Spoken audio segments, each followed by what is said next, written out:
A verdade é fogo, é para quem não tem rabo de palha. Bem-vindos ao canal Divinistas em Aprendizado. Eu sou Robério. Vamos viver um Deus, uma verdade, uma doutrina. Brasil, coração do mundo, pátria do Evangelho Eterno. Apocalipse capítulo 14, versículos de 1 a 6. Faça-se o apóstolo da divulgação da doutrina de Deus, inscrevendo-se neste canal, ativando o sininho para receber notificações de novos vídeos, deixando o seu like, convidando seus amigos a se inscreverem no canal. Compreender-se da importância das orações em conjunto. Orar para os outros no meio dos outros faz merecer maravilhas. Procure um grupo divinista em sua cidade e participem. Duvide de tudo que você vai ver e ouvir aqui neste canal, mas após a dúvida, com o cérebro limpo e o coração puro, pesquise, e olhando no espelho da lógica, verás quem está com a verdade. Lembrando sempre que aqui os boletins são lidos totalmente na íntegra, para que possamos ficar cada vez mais conscientes. Vamos apresentar mais um condensado doutrinário deixado por ele, Oswaldo Polidoro.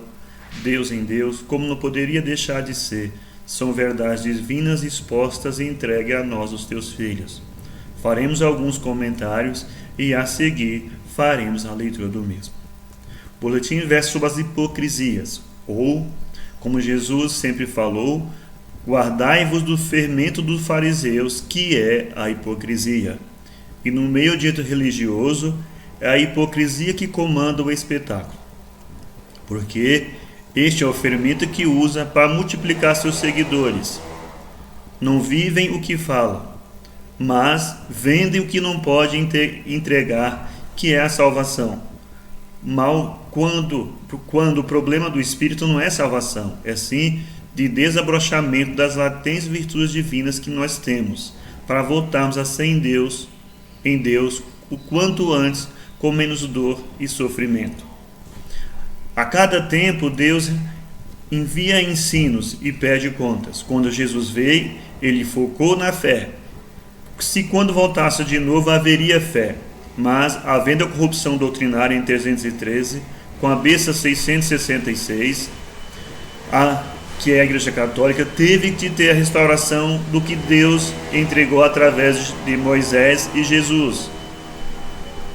Vindo por degraus a restauração, começando com João Hus, porque foi vários espíritos que teve esse trabalho. Lutero, Joana d'Arc, Savonarola, entre outros. E quando veio como Kardec, o Elias, que é o espírito que estava encarregado dessa tarefa de restaurar a doutrina de Deus, ele disse que a caridade, a esperança e a fé seria o que norteava os cristãos, ou os ditos cristãos, porque nós não estamos vivendo a era cristã, estamos vivendo a era da besta apocalíptica. Os ditos cristãos são seguidores desse imundo clero, mas, como deixou escrito em obras póstumas, teria que vir em outro corpo para assim terminar o que começou lá na França do século XIX. E quando voltou aqui no Brasil, com o nome civil de Oswaldo Polidoro, disse que a certeza, o conhecimento, a certeza e a bondade suplantaria esses três fatores que deixou quando veio como Kardec. Porque quem conhece não precisa de fé. Quem tem certeza que Deus faz tudo não precisa esperar. E quem é bom realmente não parece de caridade. Porque não é necessário fazer o bem, é preciso ser bom realmente.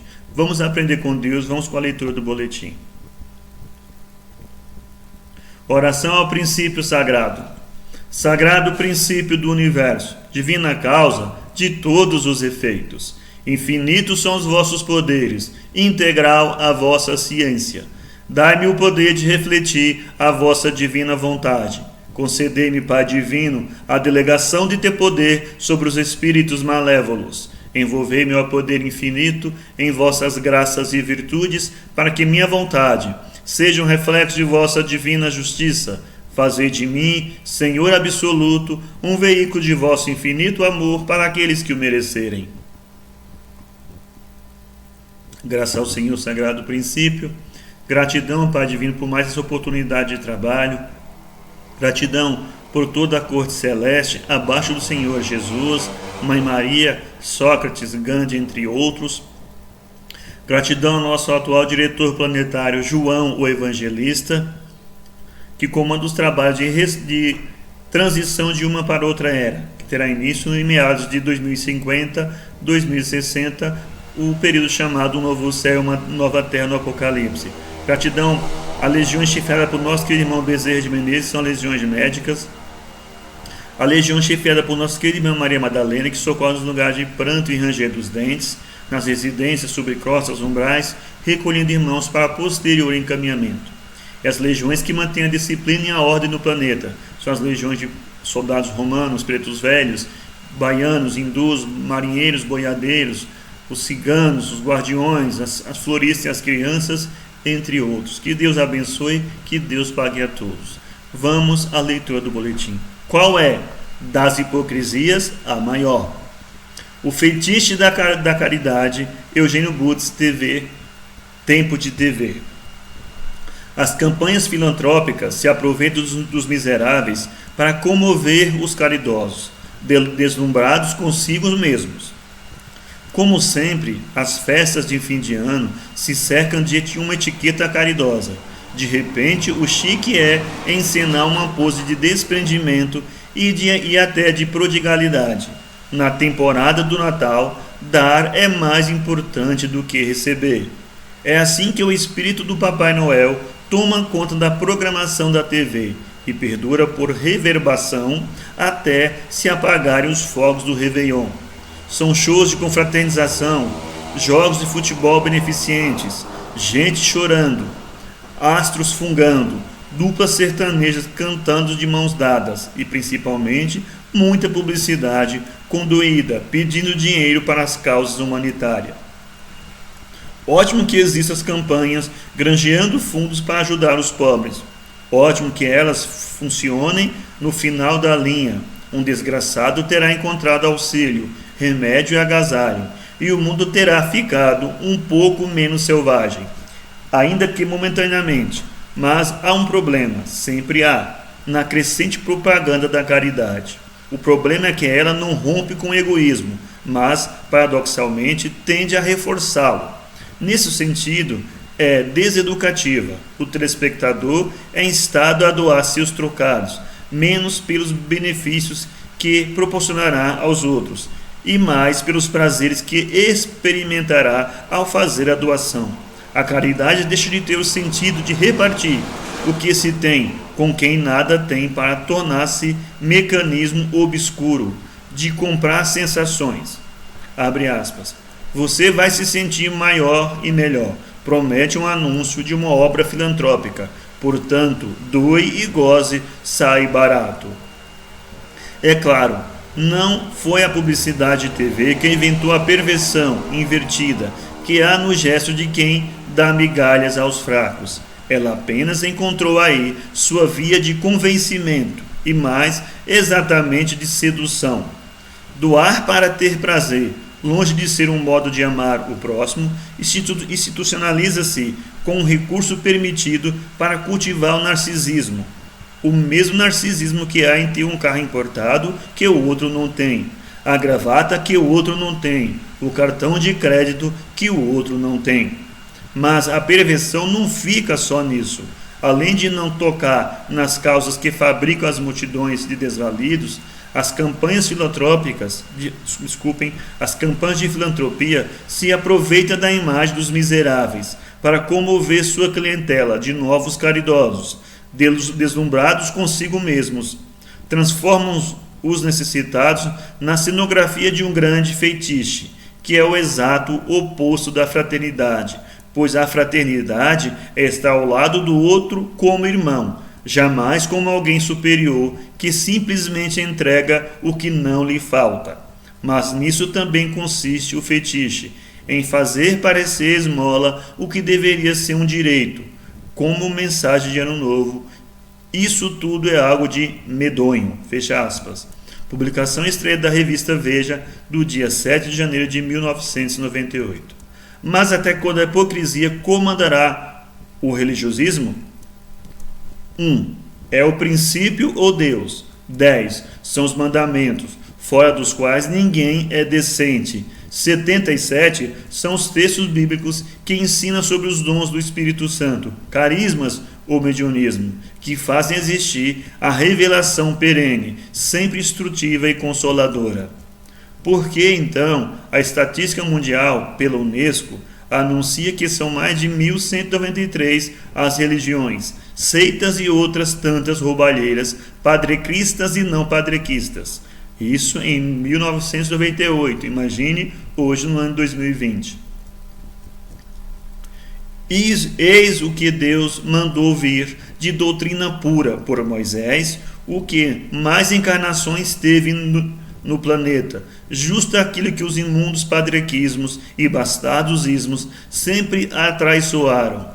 O supremo documento, o Código Moral de Conduta. Primeiro, eu sou o Senhor teu Deus, não há outro Deus. Segundo, não farás imagens quaisquer para as adorar. Terceiro, não pronunciarás em vão o nome de Deus. Quarto, terás um dia na semana para descanso e recolhimento.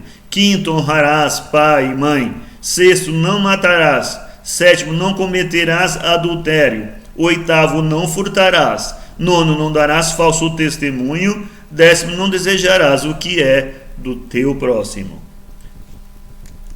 Cronograma de implantação da doutrina divinista ou de Deus. Como veremos a seguir, há um encadeamento perfeito entre as promessas do Velho Testamento que se cumprem no Novo Testamento através de João Batista e Jesus. Primeiro tempo, Moisés, o grande médico todo revelacionismo, deseja que a revelação tenha caráter generalizado.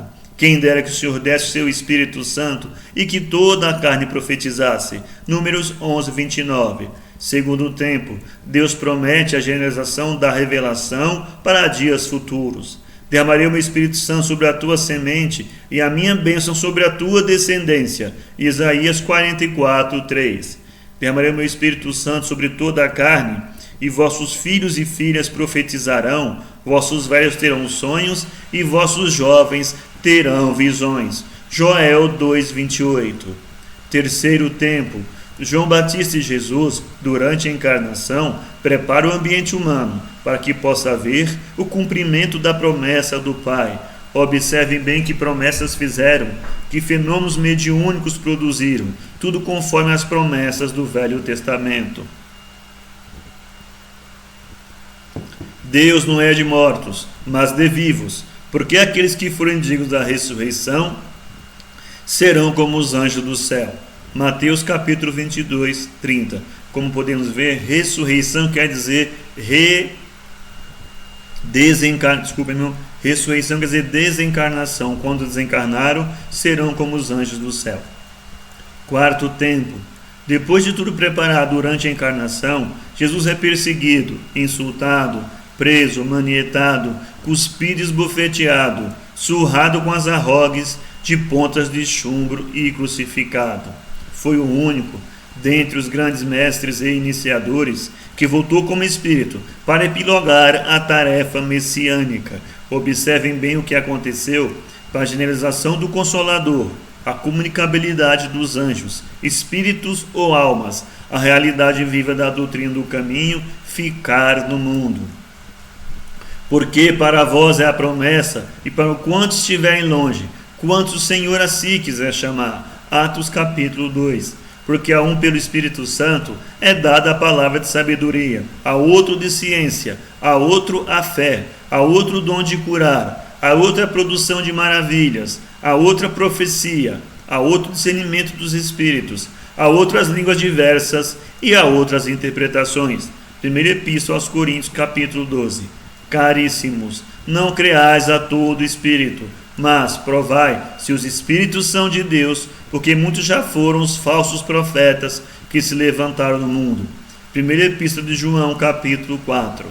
E esses sinais seguirão os que crerem, expulsarão os demônios, falarão novas línguas, manusearão serpentes, bebendo potagem mortífera, não lhes fará mal. Porão as mãos sobre os enfermos e os curarão. Marcos 16, 17. Testificando também Deus com eles, por sinais, milagres, várias maravilhas e dons do Espírito Santo distribuído por sua vontade. Hebreus 2:4. Antigamente em Israel, indo alguém consultar a Deus, dizia assim: vinde e vamos ao vidente, porque ao profeta de hoje se chamava então vidente. 1 Samuel 9:9, tradução João Ferreira de Almeida. Aquele que pecar contra o Filho do Homem será perdoado, mas aquele que blasfemar contra o Espírito Santo será réu da justiça divina. Jesus em Lucas 12:10. Mas, desgraçadamente, os padres judeus e os saídos de Roma, os previstos no capítulo 13 do Apocalipse, tudo atraiçoaram ou corromperam, pecando e obrigando a pecar, criaram o dilúvio e a expulsão dos cabritos, como bem anuncia Mateus, capítulos 24 e 25, e Apocalipse, capítulo de 17 a 21. Deus tudo fez para encher a terra, a carne toda, de grandes e poderosos dotados de dons do Espírito Santo, carismas ou mediunismo, servindo de graça os seus filhos. Mas, desgraçadamente, imundos clericalismos, tudo atraiçoaram, pecando e obrigando a pecar, criando o dilúvio a vir antes do findar o segundo milênio, reduzindo os viventes a 1/3. Leia o Evangelho Eterno em Orações Prodigiosas, a Bíblia final prometida no Apocalipse 14, 1-6.